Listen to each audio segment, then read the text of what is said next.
আপনাদের সকলকে জানাই স্বাগত আমাদের আজকের এই অনুষ্ঠানে। আপনাদের সকলের কাছে অনুরোধ রইল আমাদের এই অ্যাস্ট্রোলিপি বেঙ্গল ইউটিউব চ্যানেলটিকে সাবস্ক্রাইব করুন এবং বেল নোটিফিকেশনটিকে অন করে দিন যাতে এমন ভিডিও আগামীতেও আমরা আপনাদের কাছে পৌঁছে দিতে পারি। চলুন আমাদের আজকের অনুষ্ঠান শুরু করা যাক। আমাদের আজকের আলোচ্য বিষয় হল। নমস্কার, আজকের আলোচনা মিথুন রাশির জাতক জাতিকাদের নিয়ে। 2026 সালটা তাদের জন্য কেমন যেতে পারে। বলা হচ্ছে এই বছরটা নাকি একটা বিরাট পরিবর্তনের বছর হতে চলেছে।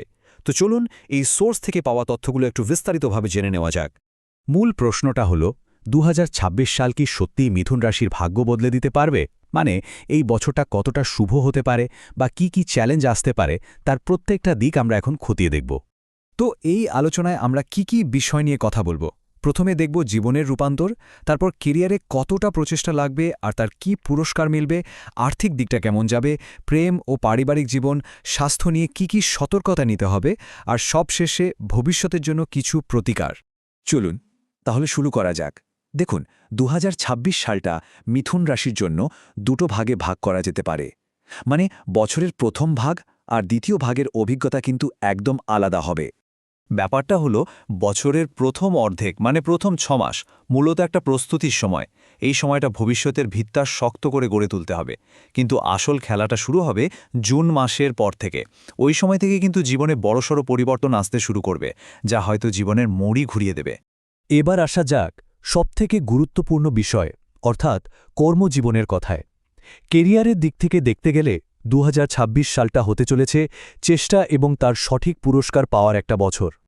এই টাইমলাইনটা একটু খেয়াল করুন। বছরের শুরুতেই মানে জানুয়ারি থেকে মে মাস পর্যন্ত কাজের দায়িত্ব কিন্তু বেশ বাড়বে।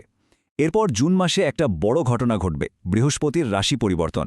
আর ঠিক তার পর থেকেই পদোন্নতি আর সাফল্য আসার একটা দারুণ সম্ভাবনা তৈরি হচ্ছে। বিশেষ করে কয়েকটা পেশার মানুষের জন্য তো এটা একটা সোনালী বছর বা গোল্ডেন ইয়ার হতে পারে। যেমন যারা মিডিয়া, আইটি সেক্টর, শিক্ষা জগৎ বা সরকারি চাকরির জন্য চেষ্টা করছেন, তাদের জন্য উন্নতির দরজা একদম খুলে যাবে। তবে একটা কথা কিন্তু একদম ভুলে গেলে চলবে না, সাফল্য কিন্তু এমনি এমনি আসবে না। এর জন্য কঠোর পরিশ্রম করতে হবে। কারণটা কি? জ্যোতিষশাস্ত্র বলছে দশম ঘরে শনির অবস্থান। এর মানে পরিষ্কার, কোনো শর্টকাট চলবে না। একমাত্র পরিশ্রমই সাফল্যের চূড়ায় পৌঁছে দেবে। ক্যারিয়ারের কথা তো হলো, এবার একটু আর্থিক দিকটা দেখা যাক। 2026 সাল কিন্তু সঞ্চয় আর সমৃদ্ধির জন্য নতুন নতুন সুযোগ নিয়ে আসছে। এই বছর আয়ের একাধিক নতুন রাস্তা খুলতে পারে। হয়তো পুরনো কোনো বিনিয়োগ থেকে হঠাৎ করে বড় অঙ্কের লাভ চলে এলো। আবার পৈতৃক সম্পত্তি থেকেও লাভের সম্ভাবনা আছে। আর হ্যাঁ, যারা শেয়ার বাজারে বিনিয়োগ করার কথা ভাবছেন, তারা কিন্তু কোনো বিশেষজ্ঞের পরামর্শ নিয়ে এগোলে ভালো ফল পেতে পারেন। আর এই তথ্যটা কিন্তু খুব গুরুত্বপূর্ণ। যদি কোনো বড় বিনিয়োগের পরিকল্পনা থাকে, যেমন ধরুন জমি, বাড়ি বা সোনা কেনা, তার জন্য জুন থেকে অক্টোবর মাস পর্যন্ত সময়টা সবচেয়ে ভালো। চলুন এবার একটু ব্যক্তিগত জীবনের দিকে নজর দেয়া যাক। প্রেম, সম্পর্ক আর পারিবারিক জীবনে 2026 সাল কী বার্তা বয়ে আনছে। এখানে অবিবাহিত আর বিবাহিতদের জন্য কিন্তু পূর্বাভাসটা একটু আলাদা। যারা অবিবাহিত তাদের জীবনে নতুন কোনো সম্পর্কের শুরু হতে পারে, এমনকি বিয়ের সম্ভাবনাও খুব জোরালো।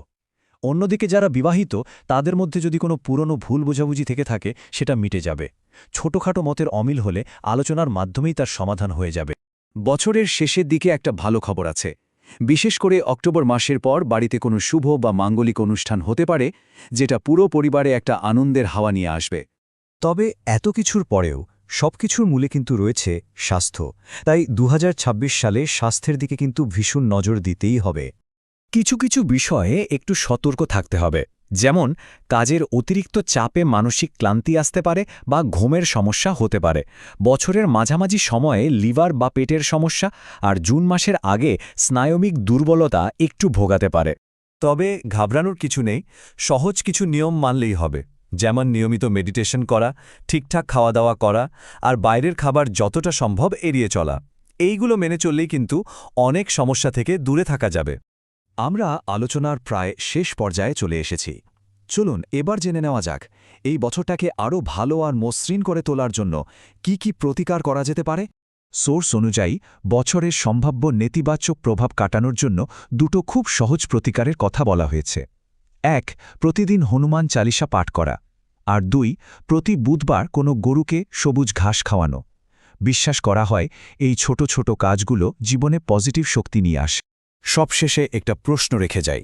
2026 সালটা মিথুন রাশির জন্য ভাগ্য আর পরিশ্রমের এক দারুণ মেলবন্ধন নিয়ে আসছে। এখন প্রশ্ন হল, মিথুন রাশির জাতক জাতিকারা কি এই সুযোগটা কাজে লাগানোর জন্য তৈরি? কারণ মনে রাখতে হবে, কঠোর পরিশ্রমে কিন্তু শেষ পর্যন্ত ভাগ্যকে নিয়ন্ত্রণ করবে। সবার জন্য অনেক শুভেচ্ছা রইল। তো এটি ছিল আমাদের আজকের অনুষ্ঠানটি কেমন লাগলো কমেন্ট করে অবশ্যই জানাবেন। জ্যোতিষ সম্পর্কিত কোনো প্রশ্ন থাকলে অবশ্যই সেটি কমেন্ট সেকশনে জিজ্ঞাসা করবেন। আর ভিডিওটি আপনার সকল প্রিয়জনের কাছে শেয়ার করুন এবং আমাদের চ্যানেল অ্যাস্ট্রোলিপি বেঙ্গলকে সাবস্ক্রাইব করতে একদমই ভুলবেন না। ধন্যবাদ সকলকে। সুস্থ থাকবেন, ভালো থাকবেন। দেখা হচ্ছে পরের ভিডিওতে।